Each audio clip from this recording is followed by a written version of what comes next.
નમસ્કાર મિત્રો, welcome back to this channel. તો મિત્રો, આજે આપણે ઇંગ્લિશ વોકેબ્યુલરી શીખીશું, પરંતુ આ એક અલગ રીતે. આપણે ઓલરેડી કેટલાક વિડીયો અપલોડ કરેલા છે આપણી ચેનલ પર, પરંતુ હવે આપણે એનો આગળ કન્ટિન્યુ કરીએ છીએ. ઠીક છે. હવે વર્લ્ડ પાવર મેડ ઇઝી કરીને બુક જે તમે જોઈ હશે, કે જે કેવું છે કે વોકેબ માટે બહુ ફેમસ છે, બરાબર. હવે એ બુક આખી અંગ્રેજીમાં છે. હવે કેટલીક વાર સ્ટુડન્ટ્સને સમજવામાં, એ આખી પ્રિપેર કરવામાં એના વર્ડ્સ થોડી ડિફિકલ્ટી આવતી હોય છે. તો અહીંયા હું શું કરું છું કે એ વર્ડ્સને એકદમ સિમ્પલ રીતે અહીંયા આપણે સમજાવીશું. ઠીક છે. એના મિનિંગ છે, એના જે રૂટ વર્ડ્સ છે, રૂટ વર્ડ્સ ઉપર કયા કયા રૂટ વર્ડ્સ એમાં યુઝ થયા છે, એનો મિનિંગ શું છે, તો એ આપણે અહીંયા કોશિશ કરીશું કે વ્યવસ્થિત રીતે અહીંયા સમજાવવું. ઠીક છે. મારો પ્રયાસ એવો રહેશે, બરાબર. તો જેટલું મેં સમજાવ્યું છે આગળના વિડીયોમાં, એથી આગળ હવે કન્ટિન્યુ કરીએ છીએ આપણે, બરાબર. તો તમને વિડીયો કેવો લાગે છે મને કમેન્ટમાં કહેજો, બરાબર, કે આ રીતે તમને પસંદ છે આવા વિડીયો, તો આપણે આગળ કન્ટિન્યુ કરીશું અને ધીરે ધીરે એ બુકને આપણે આગળના જેમ જેમ સેશન છે એ દર વખતે એક સેશનની આપણે અહીંયા ડિસ્કશન કરીશું, બરાબર, જેથી કરીને તમારે બુકમાં જેટલા બી વર્ડ્સ કવર થાય છે એ બધા મોસ્ટલી આપણે અહીંયા કવર થાય. ઓકે. જેથી કરીને તમારી કોઈ એક્ઝામ માટે, યા તો તમે જાતે કંઈ કહેવાય ને કે વોકેબ્સ ઇમ્પ્રૂવ કરવા માંગતા હોય તો પણ આ કામ તમારું થઈ જાય, બરાબર. એટલા માટે તો ચાલો શરૂ કરીએ, હે ને. તો ચલો, રૂટ વર્ડ છે આપણા. કયા કયા રૂટ વર્ડ, અહીંયા કેટલાક રૂટ વર્ડ પહેલા ડિસ્કશન કરીશું, પછી એના પરથી બનતા શબ્દોને ડિસ્કશન કરીશું, બરાબર. તો જુઓ, ફર્સ્ટ છે સાયકે. સાયકેનો મતલબ શું થાય કે માઇન્ડ, સાઉન્ડ, સાઉન્ડ એટલે કે આત્મા, અને મેન્ટલ પ્રોસેસ, આવો એનો મતલબ થાય. આ એક ગ્રીક વર્ડ છે. હવે એનો મતલબ આવો થાય, કેમ કે મોસ્ટલી ઇંગ્લિશ જે વર્ડ છે ગ્રીક લેટિન વર્ડ્સ ઉપરથી ઉતરી આવ્યા છે. હવે એના જે મતલબ છે એના પરથી આખો ઇંગ્લિશ વર્ડ બનેલો હોય છે, બરાબર. જોઈએ આપણે આગળ, તમને ખ્યાલ આવી જશે. તો સાયકેનો મતલબ થાય માઇન્ડ, એટલે કે મન, આત્મા, એવો એનો મતલબ થાય. ઓકે. અને કંઈ ગોખવાની જરૂર નથી, તમને યાદ રહી જશે over the period of time, તમે જેમ જેમ પ્રેક્ટિસ કરશો એમ, બરાબર. આ જસ્ટ સમજવા માટે છે. પછી આઇટ્રિયા કરીને વર્ડ યુઝ થતો હોય, જેમ કે સાયકિયાટ્રિસ્ટ, એ રીતે, બરાબર. તો આઇટ્રિયા કરીને, તો એનો મતલબ થાય મેડિકલ હિલિંગ. એના જે વર્ડનો મિનિંગ હોય એમાં આ પ્રકારનો એનો અર્થ તમને જોવા મળે, બરાબર. મેડિકલ હિલિંગ એટલે કે જે સારવાર થતી હોય આપણી, મેડિકલ સારવાર, એને કહેવાય મેડિકલ હિલિંગ, બરાબર. લોગોઝ, લોગોઝનો મતલબ થાય સાયન્સ, બરાબર. હવે આ બધા વર્ડ્સ ક્યાં ક્યાં કેવી રીતે યુઝ થાય છે હવે આપણે આગળ જોઈએ. ઠીક છે. ચલો, તો જુઓ, અહીંયા સૌથી પહેલો જ આપણો વર્ડ છે સાયકોલોજી, લોગોઝ. અહીંયા જે લોગોઝ વર્ડ આપણે જોયું એ અહીંયા સમાઈ ગયું છે. અને સાયકે આપણે જોયું, સાયકે એટલે શું થાય, માઇન્ડ, બરાબર. માઇન્ડ, સાઉલ એટલે કે મન, આત્મા, બરાબર. અહીંયા પણ સાયકોલોજી અને લોગોઝ એટલે કે સાયન્સ, એટલે મનને લગતું સાયન્સ, એવું આપણો એક મિનિંગ આપણને ખ્યાલ આવી જાય, બરાબર. બે ભેગું કરીએ એટલે. હવે જો એનું મિનિંગ શું થાય, the scientific study of human mind and behaviour, એટલે કે માનવીના મન, વિચાર અને લાગણીઓ અને વર્તન નો વૈજ્ઞાનિક અભ્યાસ. અહીંયા જો સાયન્સ એટલે સાયન્ટિફિક, એનો અભ્યાસ જે થાય એને કહેવાય સાયકોલોજી, બરાબર. આ એક ફિલ્ડ છે. તો સાયકોલોજીમાં શું, સાયકોલોજીનો મતલબ શું થાય કે માનવીના મન, વિચાર અને લાગણીઓ. આપણે જોયું, સાયકેનો મતલબ થાય મન, લોગોઝનો મતલબ થાય સાયન્સ, બરાબર. તો બંને ભેગું એટલે મિનિંગ આવો નીકળે એમ. આપણે એક જો આનો જે રૂટ વર્ડ ઉપરથી શીખવાનું કારણ એ છે કે તમે કોઈ તમે અજાણ્યો શબ્દ બી તમારી સામે આવી જાય ને, તો બી તમે એનો મતલબ શું થાય ગેસ કરી શકો, ધારી શકો. ઓકે. તો એનો આ બહુ જોરદાર ફાયદો છે. તો આ બુક ખરેખર તો આમ શીખવી જોઈએ, આખી તૈયાર કરવી જોઈએ. અને તો હું અહીંયા ટ્રાય કરીશ, પૂરેપૂરો પ્રયાસ કરીશ કે બધા સેશન અહીંયા હું કવર કરું. ઠીક છે. તો આપણે સમજ્યા સાયકોલોજીનો મતલબ. સાયકોલોજી એટલે કે માનવીના મન, વિચાર અને લાગણીઓ અને વર્તન જે કહેવાય એનો વૈજ્ઞાનિક અભ્યાસ, એને કહેવાય સાયકોલોજી. ઠીક છે. તો એનો મતલબ સમજાયો, બરાબર. ચલો આગળ જોઈએ. બીજો વર્ડ છે સાયકોલોજિસ્ટ. એ પણ નાઉન છે. હવે સાયકોલોજી અને સાયકોલોજિસ્ટ આ બંને, હવે આમાં ફરક શું છે કે સાયકોલોજી જે છે એક ફિલ્ડ છે, અને ફિલ્ડનો જે ડોક્ટર કહેવાય કે જે આ ફિલ્ડની પ્રેક્ટિસ કરતો હોય એને કહેવાય સાયકોલોજિસ્ટ. બરાબર, જો અહીંયા લખ્યું છે a person who studies the human mind, એવો માણસ કે જે હ્યુમન માઇન્ડને સ્ટડી કરે છે, એનું બિહેવિયર સમજે છે, and helps people understand their thoughts, એ લોકોને મદદ કરે છે કે એમના વિચારો, ઇમોશન્સ અને એક્શન્સને સમજવામાં મદદ કરે છે કે પર્ટિક્યુલર કોઈ એક્શન એ કેમ લે છે. બરાબર, કેમ કે આપણા મગજમાં મતલબ આપણા મગજમાં કંઈક એવા વિચારો ચાલતા જેના કારણે આપણે એવું ફીલ કરતા હોય, એવી એક્શન લેતા હોય, એવા વિચારો આવ્યા કરતા હોય. બરાબર, આપણા માઇન્ડ એ મનને લગતું કંઈક બી હોય તો એ આપણે શું કરીએ, સાયકોલોજિસ્ટ પાસે જઈએ. ઓકે, કેટલાકને કશો કોઈ વસ્તુનો ડર લાગતો હોય, કશો કોઈ વિચારો આવ કરતા હોય, કોઈ પર્ટિક્યુલર બિહેવિયર કરતા હોય, તો આપણે એને સાયકોલોજિસ્ટ પાસે લઈ જતા હોય છે. બરાબર, એનો ડોક્ટર એમ. તો એ છે સાયકોલોજિસ્ટ. બરાબર, આઈ હોપ કે તમને સમજાતું હશે. બરાબર, જુઓ અહીંયા માનસશાસ્ત્રનો અભ્યાસ કરનાર અને માનવીના વિચાર, વર્તન, લાગણીઓ સમજવામાં મદદ કરનાર વ્યક્તિ એને કહેવાય સાયકોલોજિસ્ટ. બરાબર, સિમ્પલ છે. ચલો હવે નેક્સ્ટ વર્ડ જોઈએ આપણે. નેક્સ્ટ વર્ડ છે સાયકોલોજીકલ, એટલે કે સાયકોલોજી જે વર્ડ છે આપણે આગળ જુઓ એનો એડજેક્ટિવ છે આ, એટલે કે સાયકોલોજીકલ એટલે કે જો સાયકો એટલે મન. બરાબર, હવે સાયકોલોજી એટલે મનને લગતું, મન યા તો આત્માને લગતું, માઇન્ડને લગતું. બરાબર, તો જો related to the mind or mental process. બરાબર, એટલે મન સંબંધી, માનસિક એમ એવું કહેવાય સાયકોલોજીકલ. એમ કે સાયકોલોજીકલ ઇફેક્ટ છે પણ કેવી છે, સાયકોલોજીકલ છે, એટલે કે એડજેક્ટિવના ફોર્મમાં આ વર્ડ યુઝ થયો છે. બરાબર, એ રીતે પ્રોબ્લેમ છે, સાયકોલોજીકલ પ્રોબ્લેમ છે એટલે માનસિક પ્રોબ્લેમ છે એમ. પ્રોબ્લેમ એ નાઉન થયું. હવે એને ડિફાઇન કરવા માટે આપણે આગળ સાયકોલોજીકલ વર્ડ વાપર્યું તો એને શું કહેવાય, એડજેક્ટિવ બની જાય. બરાબર, એટલે કે સાયકોલોજીકલ એનો મતલબ થાય મન સંબંધિત છે કે માનસિક છે એવું. બરાબર, એ રીતે આઈ હોપ કે તમને પસંદ આવ્યો હશે વિડીયો, આ મતલબ જે ચર્ચા કરી રહ્યો છું. તો અગર તમને પસંદ આવતું હોય તો લાઈક કરજો, અને નવા હોય ચેનલ પર તો સબસ્ક્રાઇબ પણ કરજો. ઠીક છે, ચલો જોઈએ આગળ. હવે નવો વર્ડ છે આપણો સાયકિક. શું છે, સાયકિક. હવે એડજેક્ટિવના ફોર્મમાં પણ યુઝ થાય, નાઉનના ફોર્મમાં પણ યુઝ થાય.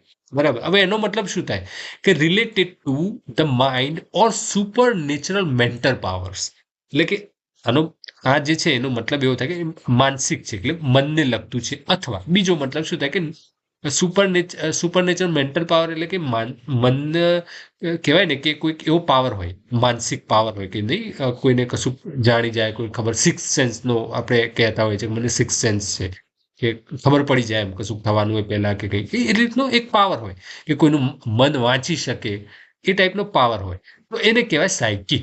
ઓકે, જો specific gift to mind reading, એટલે કે એવી ગિફ્ટ હોય, ગોડ ગિફ્ટેડ હોય, કોઈનું મન વાંચી શકે, રાઈટ, એ રીતે તો એને કહેવાય સાયકિક. ઓકે, ચલો નેક્સ્ટ વર્ડ છે આપણે જોઈએ. જો અહીંયા ફરી પાછા આપણે સાયકી આગળ જોઈ લીધું, એનો આ રૂટ વર્ડ છે. બરાબર, આ જે રેડ ફોન્ટમાં જે છે એ રૂટ વર્ડ છે. હવે સાયકેનો મતલબ આપણે જો માઇન્ડ, સાઉલ. બરાબર, અહીંયા બીજો એક વર્ડ એડ થાય છે પેથોસ. પેથોસનો મતલબ સફરિંગ ઓર અ ડિઝીઝ, એટલે કે બીમારી. સફરિંગ એટલે કે કોઈ બીમારીથી પીડાતું હોય તો પીડાવું એને કહેવાય સફરિંગ, રાઈટ. ઓકે, કઈ બી વસ્તુથી પીડાતો હોય પીડાવું, કે એનાથી અસર બહુ થતી હોય તો એને કહેવાય આપણે સફરિંગ કહીએ. એટલે કે પેથોસનો મતલબ થાય સફરિંગ ઓર ડિઝીઝ, એટલે કે બીમારી એમ. બરાબર, એનો મતલબ એવો થાય પેથોસ. હવે જોઈએ એને એના સંબંધિત વર્ડ કયો છે આપણો અહીંયા. જુઓ અહીંયા આપણો વર્ડ મળે છે આપણે સાયકોપેથિક. સાયકો, જો સાયકે વર્ડ આવી ગયો, સાયકે એટલે મન, અને પેથોસ એટલે સફરિંગ, એટલે કે મન અને ડિઝીઝ બંનેનું અહીંયા શું કહેવાય કે બંનેનું કોમ્બિનેશન છે. માઇન્ડ અને ડિઝીઝ એટલે કે મનનું, એટલે કે મગજની બીમારી, સમથિંગ લાઈક એવો કંઈક મિનિંગ થતો છે. બરાબર, ચલો જોઈએ આપણે એનું મિનિંગ શું થાય છે. સાયકોપેથિક એડજેક્ટિવ છે. બરાબર, હવે એનો મતલબ શું થાય, શોઈંગ અ સિરિયસ મેન્ટલ ડિસઓર્ડર. શોઈંગ એટલે કે એવું એના સિરિયસ મેન્ટલ ડિસઓર્ડર, એટલે કે મગજને લગતી કંઈક બીમારી, વિથ નો સિમ્પથી. સિમ્પથી એટલે કે કોઈક દયા ભાવના ના હોય એવી, ઓર મોરલ સેન્સ એટલે કે નૈતિક ભાવ ના હોય એવું, એટલે કે એની અંદર માનસિક બીમારી હોય, જે માનસિક બીમાર હોય એવો વ્યક્તિ. બરાબર, એને કહેવાય સાયકોપેથી. કે જેને શું કહેવાય કે મોરલી કે કંઈક કરવું જોઈએ, આવું ના કરવું જોઈએ છતાં પણ એ કરે છે એવો વ્યક્તિ. આપણે કહીએ ને કે કોઈ અલગ રીતે બિહેવ કરતું હોય, કે જે ખરેખર ના કરવું જોઈએ એવું કામ કરતા હોય, એ રીતે રિએક્ટ કરતા હોય, જનરલી આપણે મૂવીમાં જોતા હોય છે કોઈ કેવો આમ સાયકો, આપણે કહીએ સાયકો છે, બસ એ, તો એને કહેવાય સાયકોપેથિક. ઓકે, એને સાયકોપેથિક પણ કહી શકે. તો એ તો ગંભીર માનસિક વિકાર ધરાવનાર, જો અહીંયા ગુજરાતીમાં તમે સમજી શકો છો કે એનો મતલબ શું થાય, કે ગંભીર માનસિક બીમારી હોય, આ પ્રકારની માનસિક વિકાર હોય કે જેમાં દયા કે નૈતિક ભાવના જેવું કંઈ હોય નહીં, તો એને શું કહેવાય? સાયકોપેથિક. બરાબર. ઓકે, ચાલો નેક્સ્ટ વર્ડ જોઈએ આપણે. હવે જો સાયકોપેથી, હવે સાયકોપેથિક એટલે એવું જેનાથી એ મતલબ એવો વ્યક્તિ કે જેની અંદર આવી બીમારી છે કે વિકાર ધરાવનાર વ્યક્તિ. અને સાયકોપેથી એટલે કે જો કે જેમાં શું કહેવાય, મેન્ટલ ડિસઓર્ડર કે એવો માનસિક રોગ, બરાબર, એને કહેવાય સાયકોપેથી. ઓકે, જેની અંદર રોગ હોય કે આ પ્રકારની બીમારી હોય કે તો એને કહેવાય સાયકોપેથિક એવું વ્યક્તિ. પરંતુ એને શું કહેવાય? સાયકોપેથી. એ જે પર્ટિક્યુલર પ્રોબ્લેમ જે છે એને કહેવાય psychopathy. Right. Mental disorder mark by lack of empathy or remorse, એ સેમ મતલબ થાય કે એવો માનસિક રોગ કે જેમાં વ્યક્તિને દયા અફસોસની લાગણી ન હોય, એ ટાઈપનું. તો એવી જે બીમારી છે, એવો જે પ્રોબ્લેમ છે, એને કહેવાય સાયકોપેથી. રાઈટ. અને એવો વ્યક્તિ જે હોય જેને આ પ્રોબ્લેમ છે, એવા વ્યક્તિને કહેવાય સાયકોપેથિક. જે આપણે આગળ જોયું, આને કહેવાય સાયકોપેથિક. રાઈટ. ચાલો નેક્સ્ટ વર્ડ આપણે જોઈએ. હવે જુઓ, નવો એક આપણે ફરીથી એક રૂટ વર્ડ આવે છે આપણી પાસે, સોમા. સોમાનો મતલબ થાય બોડી. બરાબર. સોમા એટલે બોડી. ચલો, સાયકોસોમેટિક. સાયકોસોમેટિક, સાયક એટલે આપણે જોયું માઇન્ડ, સોમા એટલે બોડી, એટલે મન અને બોડીને લગતું છે, મન અને શરીરને લગતું કંઈ મિનિંગ થાય છે. બરાબર, કારણ કે બંનેનું કોમ્બિનેશન છે. રાઈટ. ચલો જોઈએ આપણે. હવે અહીંયા કહે છે કે physical illness caused by, illness એટલે કે પ્રોબ્લેમ, કે આપણને કંઈક બીમારી થાય એને કહેવાય ઇલનેસ. રાઈટ. ફિઝિકલ એટલે કે શારીરિક બીમારી, કોઝડ ઓર એટલે કે થવું, ઓર વર્સન એટલે કે એનાથી વધી જવું એમ, by mental stress. Mental stress જો એટલે કે મનના કારણે તમને કોઈ માનસિક એવા વિચારોના કારણે, માનસિક કંઈક તમે એવો સ્ટ્રેસ લેતા હો, એના કારણે તમને શારીરિક પ્રોબ્લેમ થાય, એને કહેવાય સાયકોસોમેટિક. બરાબર. જો માનસિક તણાવથી થતી શારીરિક બીમારી, એને કહેવાય સાયકોસોમેટિક. જો શારીરિક આવ્યું અહીંયા સોમા, સોમેટિક. રાઈટ. અને સાયકો એટલે કે મન અને શરીર, બરાબર, બંનેનું કોમ્બિનેશન થયું વર્ડમાં. રાઈટ. તો શું થયું? સાયકોસોમેટિક એટલે કે માનસિક તણાવથી થતી બીમારી. ઠીક છે. કેટલું આમ એકદમ આમ સિમ્પ્લિસિટી રીતે તમે સમજી શકો છો આને. રાઈટ. તમને યાદ રહી જાય. પછી તમારે એનું સ્પેલિંગ છે એને તમે લખી અને શું કહેવાય કે પ્રેક્ટિસ કરી શકો, જેથી કરીને કોઈ સ્પેલિંગ તમારો ખોટો ના પડે. રાઈટ. આઈ હોપ કે તમને એકદમ ઇઝીલી સમજાતું હશે. અગર તમને હું જે સમજાવું છું સ્ટાઇલ તમને ગમતી હોય, તમને ખરેખર સમજાતું હોય, મજા આવતી હોય ને, તો કમેન્ટમાં લખજો કે હા મજા આવે છે એમ, કે સમજાય છે એટલીસ્ટ. એવું જે કંઈ પણ તમે તમારો રિવ્યૂ લખી શકો છો એટલીસ્ટ. તો લખો તો મને ખ્યાલ આવે કે હા હું જે એપ્રોચથી ચાલી રહ્યો છું એ યોગ્ય છે એમ. એમાં કંઈ એડ કરવાનું આવતું હોય, તમને લખવું હોય કંઈ તમારું સજેશન હોય, તો બિંદાસ તમે કમેન્ટ બોક્સમાં લખી શકો છો. બરાબર. અને હા, પસંદ આવતું તો લાઈક તો ચોક્કસથી કરજો, અને તમારા મિત્રો સાથે પણ શેર કરવાનું. ઠીક છે, જેથી કરીને એ લોકો પણ આ બધું શીખી શકે. બરાબર. ચાલો હવે જોઈએ સાયકો એનાલિસિસ. જો માઇન્ડ અને એનાલિસિસ, બરાબર. સાયકે આપણે જોયું એટલે માઇન્ડ થાય, મન. અને એનાલિસિસનો મતલબ તો આપણને ખબર જ છે, એનું એનાલિસિસ. જો અ મેથડ એટલે એવી method of treating mental disorder by exploring the unconscious mind. એટલે કે મનને એનાલિસિસ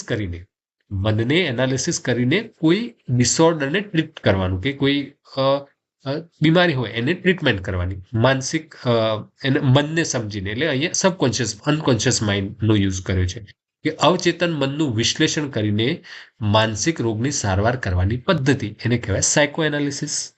બરાબર. શું થાય? Psycho analysis.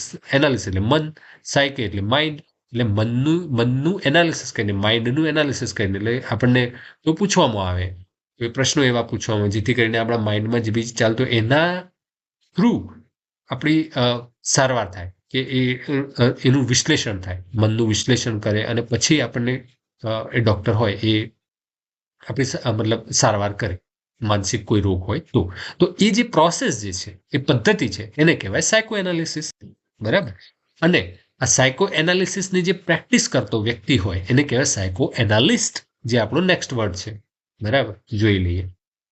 જુઓ, સાયકો એનાલિસ્ટ, બરાબર, કે જે સાયકો એનાલિસિસની જે પ્રેક્ટિસ કરતો હોય, અ પર્સન, બરાબર.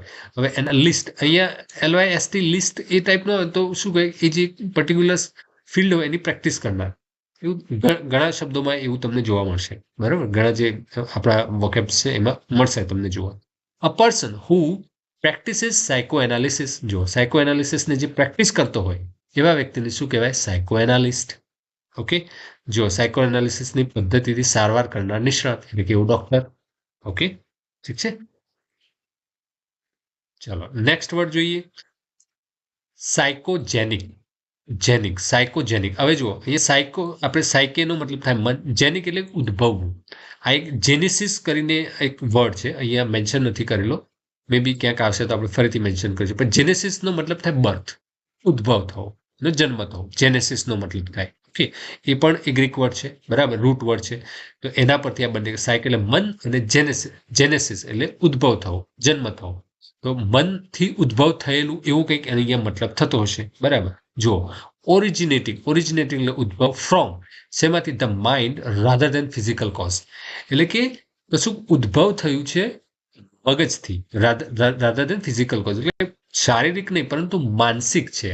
કશું ઉદ્ભવ થયેલું કે શારીરિક નહીં પરંતુ માનસિક કારણોથી થતું, એને કહેવાય સાયકોજેનિક. ઓકે, કંઈ પણ કોઈ કશું બી હોય, બીમારી હોય કે ગમે તે માનસિક હોય, એને શારીરિક નથી તો શારીરિક નહીં પરંતુ માનસિક કારણોથી કોઈ થાય શું, મતલબ, તો એને કહેવાય સાયકોજેનેસિસ. ઓકે, સાયકોજેનિક જેનેસિસ નહીં, સોરી, સાયકોજેનિક કહેવાય એને. ઓકે, તો આ જેનેસિસ વર્ડ ઉપરથી એનો અને સાયકો બંનેનો શું કહેવાય કે બંનેના કોમ્બિનેશનથી આ વર્ડ બનેલું છે સાયકોજેનિક, એડજેક્ટિવ છે, બરાબર. ઓકે, આઈ હોપ કે તમને સમજાયો છે. ચાલો નેક્સ્ટ વર્ડ છે આપણો સાયકોથેરાપી. હવે થેરાપીનો મતલબ તો તમને ખબર જ પડી ગઈ હશે કે સારવાર કે કંઈ. ઓકે, તો એ સારવાર, થેરાપી એટલે સારવાર. ઓકે, સાયકો એટલે મનની સારવાર, એવું કંઈક એનો મતલબ થતો હશે, બરાબર, રાઈટ. તો ટ્રીટમેન્ટ ઓફ મેન્ટલ ડિસઓર્ડર. જો મેન્ટલ ડિસઓર્ડર એટલે કે બીમારી, મેન્ટલ એટલે માનસિક બીમારીની ટ્રીટમેન્ટ. ઓકે, થ્રુ કાઉન્સેલિંગ ઓર ડિસ્કશન. કેમ કે માનસિક બીમારી જે હોય એને શું થાય કે ડિસ્કશન, વાતચીતથી, કાઉન્સેલિંગથી એને સોલ્યુશન આવે, બરાબર. તો એવા ડૉક્ટર હોય એ જે આની પ્રેક્ટિસ કરતા હોય કે વાતચીત અને કાઉન્સેલિંગ દ્વારા માનસિક રોગની સારવાર થાય, એ જે સારવાર કહેવાય એને કહેવાય સાયકોથેરાપી. એ જે થેરાપી છે એને કહેવાય સાયકોથેરાપી, રાઈટ. સાયકોથેરાપીનો મતલબ શું થાય કે વાતચીત અને કાઉન્સેલિંગ દ્વારા માનસિક રોગની સારવાર, અને આ સારવાર કરનાર હોય એને શું કહેવાય? સાયકોથેરાપિસ્ટ. ઠીક છે. તો આ બધું જે છે ને પછી તમને ધીરે ધીરે ખ્યાલ આવી જશે કે હા, આનો થેરાપિસ્ટ તો IST લાગ્યું, તો એ જે તે ફિલ્ડ છે કે જે એની પ્રેક્ટિસ કરનાર વ્યક્તિ, ડોક્ટર કહી શકે તમે અહીંયા, કેમ કે એનું અહીંયા સારવારનો મતલબ આપણે જે સારવાર કરનાર હોય ને આપણે ડોક્ટર કહીએ, બરાબર, રોગોની સારવાર કરનાર એને ડોક્ટર કહીએ. તો સાયકોથેરાપી, હવે સાયકોથેરાપીની જે પ્રેક્ટિસ કરતો વ્યક્તિ હોય એને કહેવાય સાયકોથેરાપિસ્ટ. ઓકે, તો એ આ પણ એક વર્ડ છે, રાઈટ. જો અહીંયા સાયકોથેરાપિસ્ટ વર્ડ આવી ગયો ઓલરેડી, આપણે ડિસ્કશન કરી લેવું. જો સાયકોથેરાપી અને સારવાર કરનાર નિષ્ણાત એને કહેવાય સાયકોથેરાપિસ્ટ. ઓકે, તો આજના સેશનમાં આપણે આટલા વર્ડ્સ જોઈશું, બરાબર. તો આજનો સેશન અહીંયા પૂરો થાય છે. આઈ હોપ કે તમને પસંદ આવ્યો હશે વિડીયો, તમને ગમ્યો હશે જે મેં આ રીતે એક્સપ્લેન કર્યું. તો અગર તમને ગમ્યું તો લાઈક અને શેર કરજો. છેલ્લે સુધી આવે છે તો કમેન્ટ કરીને જજો, બરાબર. તો મળીએ નવા વિડીયોમાં. સેમ આપણે આગળનું સેશન જોઈશું હવે આના પછી, જે નેક્સ્ટ સેશન આવતો હશે, બરાબર. અને નવા વર્ડ શીખીશું, નવા રૂટ વર્ડ્સ પણ શીખીશું. તો આની તમારે શું કરવાનું? પ્રેક્ટિસ કરવાની, લખવાનું, પ્રેક્ટિસ કરવાની, ઠીક છે, જેથી કરીને તમને યાદ રહે. અને મોસ્ટલી ઘણી બધી કોમ્પિટિટિવ એક્ઝામમાં આ રીતે વર્ડ્સ પૂછાતા હોય છે, અને આ બુક જે છે વર્ડ પાવર મેડ ઇઝી એ રેકમેન્ડ થતી હોય છે, બરાબર. તો ઠીક છે, મારી કોશિશ છે આ રીતે હું આ બુકને આ રીતે સમજાવું, બરાબર. તમને આ એપ્રોચ કેવો લાગે છે એ પણ તમે કમેન્ટમાં લખજો, ઠીક છે. તો આજના વિડીયોમાં બસ આટલું જ. મળીએ નવા વિડીયોમાં, ત્યાં સુધી બાય બાય.